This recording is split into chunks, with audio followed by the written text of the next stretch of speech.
mighty fortress is our God, a bulwark never failing.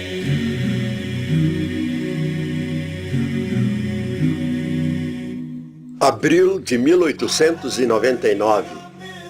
Decisão sinodal importante na cidade de St. Louis, Estados Unidos da América.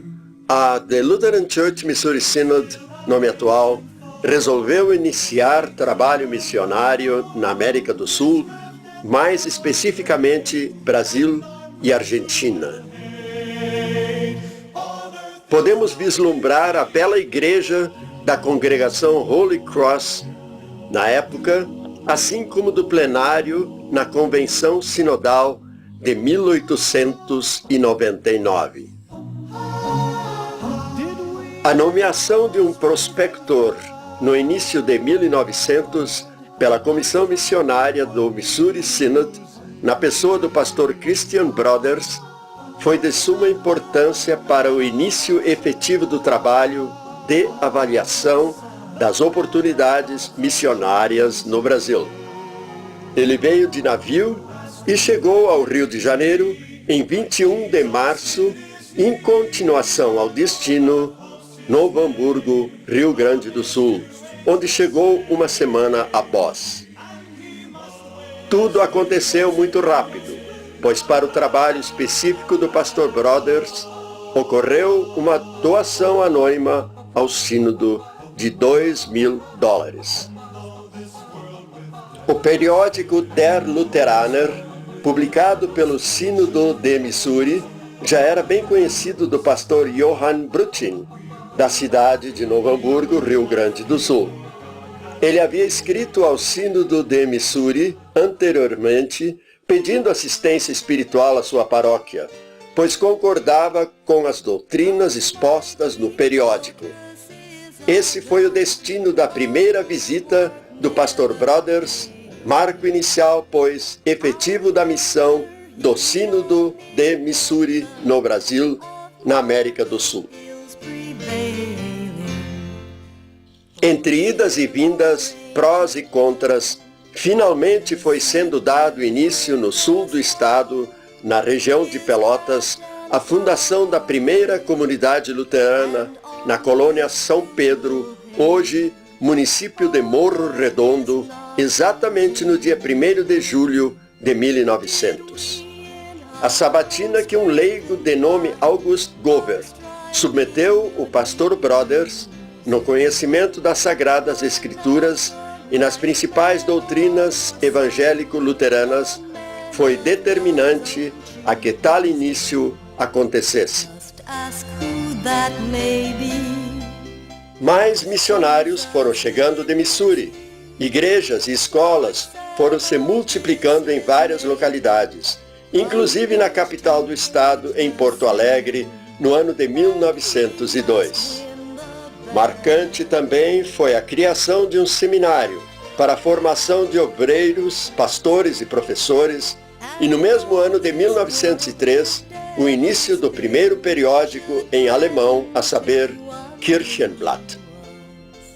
Quando em 1904, o Sínodo de Missouri já atuava em 3 áreas básicas no Rio Grande do Sul, ou seja, região de Porto Alegre, Sul e Oeste, foi fundada a Igreja Luterana no Brasil, em 24 de junho de 1904. Sendo um distrito do Sínodo de Missouri, seu nome ficou sendo Der Brasilianische Distrikt der Deutschen Evangelisch-Lutherischen Synode für Missouri, Ohio und anderen Staaten. Partindo do sul, se expandiu em direção norte, estando hoje presente em todos os estados. Os pastores formados em nosso Seminário Concórdia estão espalhados também em vários países, de língua portuguesa e outras. Hoje somos a Igreja Evangélica Luterana do Brasil, IELB, chegando próximo aos 250.000 membros.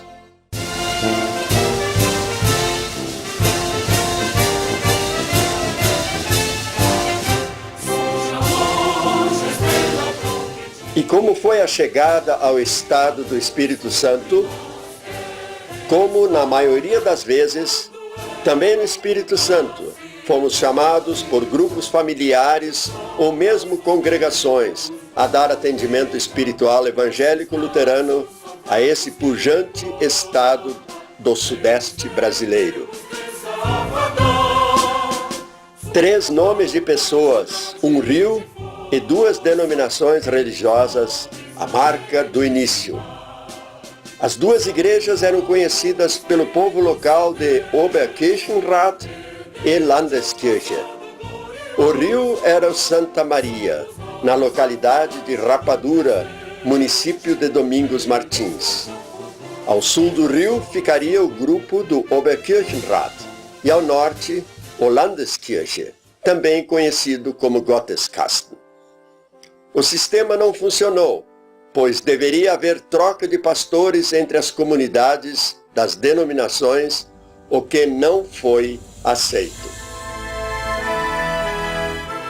E aí, em princípios de 1929, o Sr. Augusto Damm, líder leigo local, enviou carta a Yelbe pedindo o envio de um pastor, devido à insegurança que os crentes sentiram no jogo de empurra.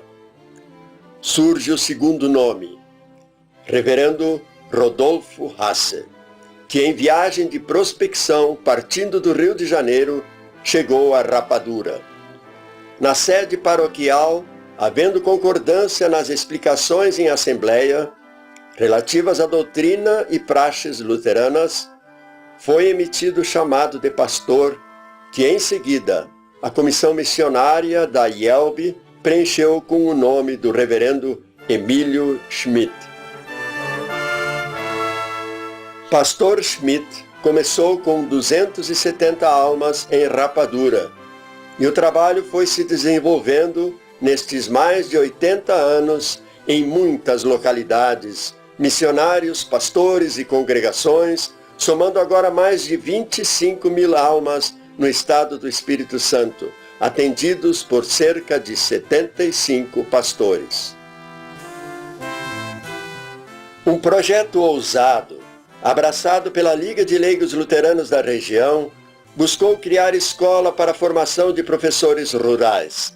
Na localidade de São João Grande, município de Colatina, próxima ao Rio Doce, iniciaram-se as aulas em 22 de agosto de 1948, para aquele grupo de 16 candidatos matriculados.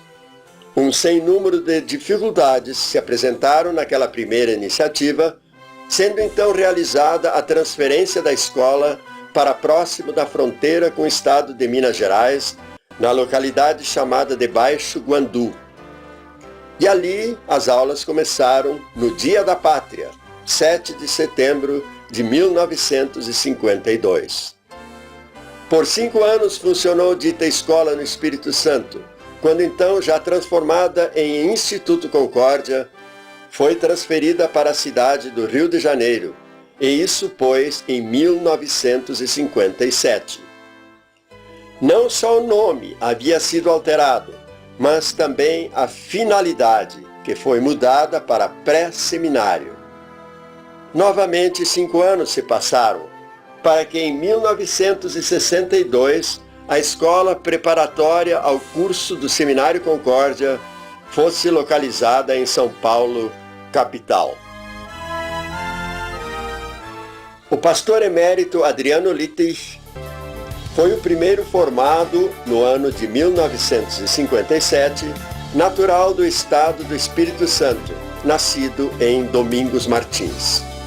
Desde então, um bom número de estudantes de teologia se formaram, hoje são pastores, e outros tantos estão, presentemente, estudando no Seminário Concórdia. Esperamos ter dado uma boa visão geral do início da Yelbe no Brasil, e em continuação, focada no avanço ao norte, em direção ao estado do Espírito Santo. Agradecemos à igreja que proporcionou a viagem de divulgação ao querido estado capixaba, mostrando a história da Yelbe, a importância de sua preservação, incentivando as congregações a igualmente guardarem seu passado e nesse exemplo abençoado projetarem seu futuro. Soli Deo Glória.